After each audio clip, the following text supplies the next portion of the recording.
Let's continue here tonight. Senior government officials will receive salary increases between 1,695 Rand and just over 1,800 Rand, as well as adjustments of 1.5% backdated to April last year. This is according to the Public Servants Association.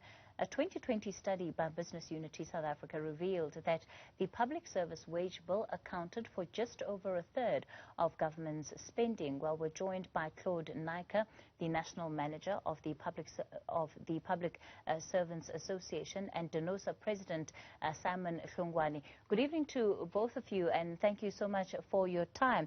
Mr. Hlungwani, let me perhaps begin with you and give you a chance to tell us about how you feel about these approvals, particularly of salary increases for managers at a senior level going through.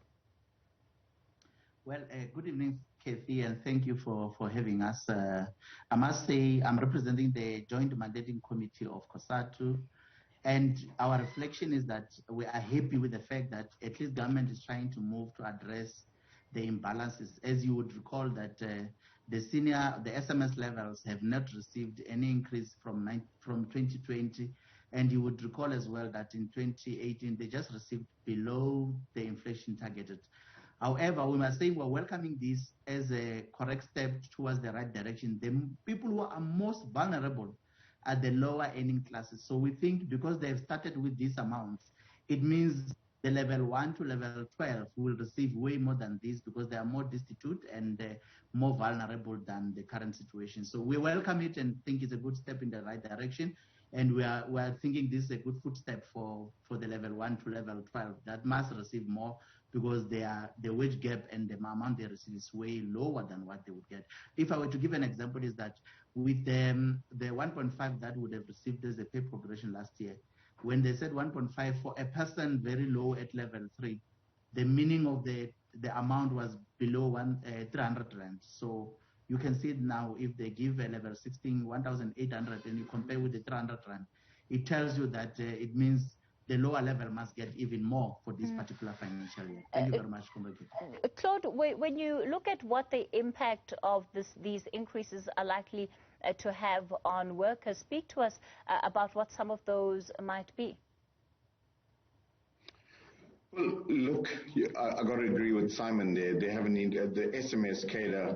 I think we tend to forget that they are also subjected to the same conditions that every other public servant encounters in the public service, and also every citizen in this country.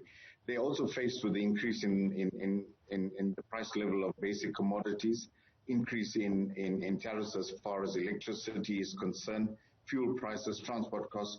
So I think from the PSA side, we welcome the increase for the management services.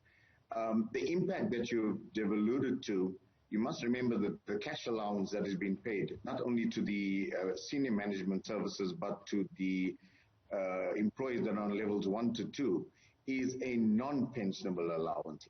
So this doesn't contribute to their pension in any way. It's just a once-off allowance that is paid on a monthly basis. It doesn't help you in any way to save towards your retirement. And I think this was a trade-off that the unions agreed to last year with government so that we can forge ahead, because if we took the negotiation any further, I think the employees on the ground and even SMS members would suffer. So we decided to trade off and agree to the non-pensionable allowance. They will get a pensionable increase of 1.5%, but that's normal increases that they get on a yearly basis. So it's nothing new. It's a 1.5%, which is commonly referred to the pay progression. These are increases that government would have budgeted for, departments would have budgeted for in terms of the normal performance management on a yearly basis that staff actually get.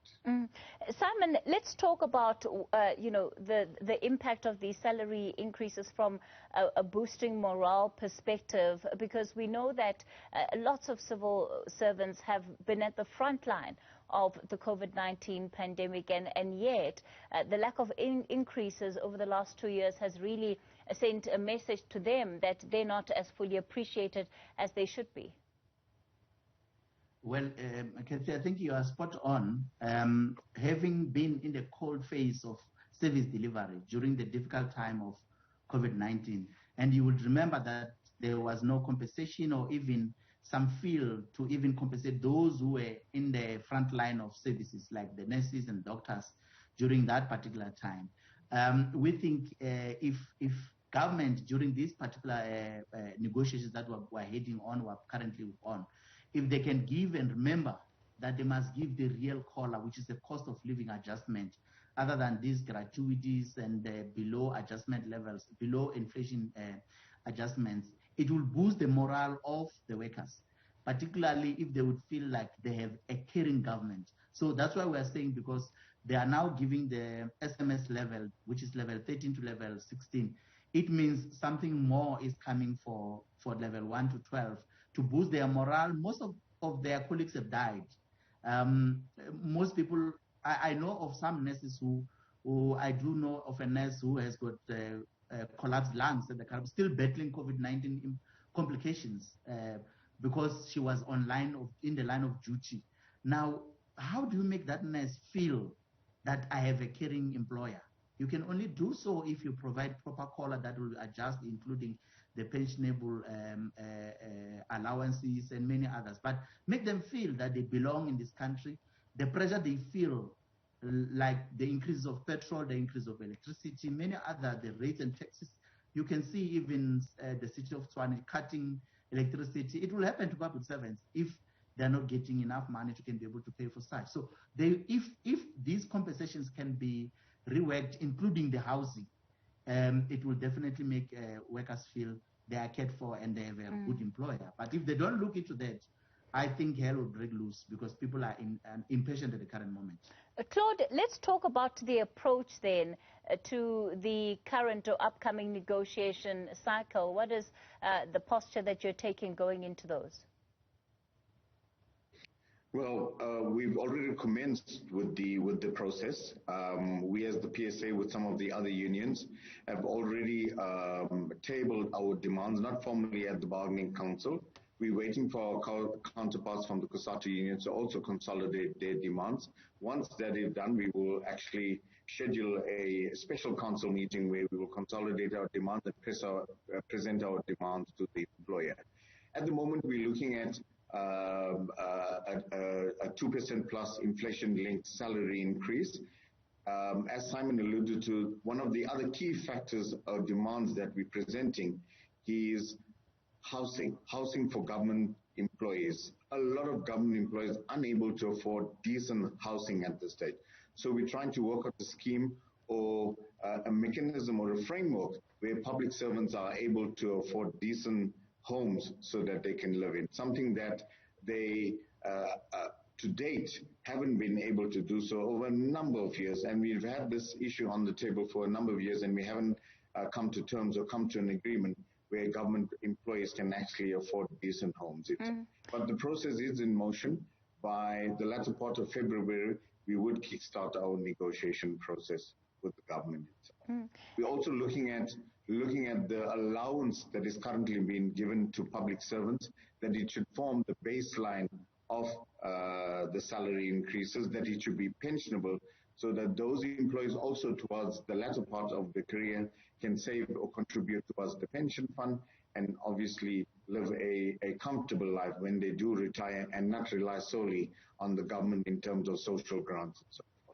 Simon, when we look at how the negotiations have gone over the last 2 years, even paying just an inflation-related increase has been difficult for government. Anything above that, they've described as being practically impossible. So when it comes to expectations here about what you will tangibly get, when we look at the state of the budget as well, where are you setting your sights? Well, maybe I must send a strong warning to the Minister of Finance to tell him he must never dare want to tell us how much he's going to give us for wage increase this year. So this is the message that must be clear, because workers are tired. But I must say that we are looking at something that will be reasonable. You know, we have not forgotten about Resolution 1 of 2018 that was supposed to have been paid in 2020. So in other words, public servants have not received an increase in 2020. So we have not forgotten that. even if the Constitutional Court was to come and rule against us and say we deserve nothing, if it rules like that, it means the period of 2020-2021 financial year, it means there was nothing that covers for it. So therefore, it opens us to start negotiations afresh. And when you have a dispute of interest, it means you have a right to strike. And they must not think the war is over or the battle is over in that regard. So our expectation is that it must be fair, it must be equitable, it must be very commensurate to the current conditions that we live in. Everything has gone up, including transport fees and all that. So we are looking at how our members will consolidate what they will give as a mandate. But we don't expect that this government will be an uncaring government. Because if they are an uncaring government, unfortunately, we will have members who are tired of these dragging processes. And it was fortunate that last year we could only sign a one-year agreement. So it gives us another chance again this year to negotiate. However, the employer must come to the table and demonstrate that they are serious in taking care of the public servants. We are saying now that they've given SMS, we don't expect that they will give less than what they gave to the SMS level when they come to the lower level, because those are more vulnerable than the SMS level.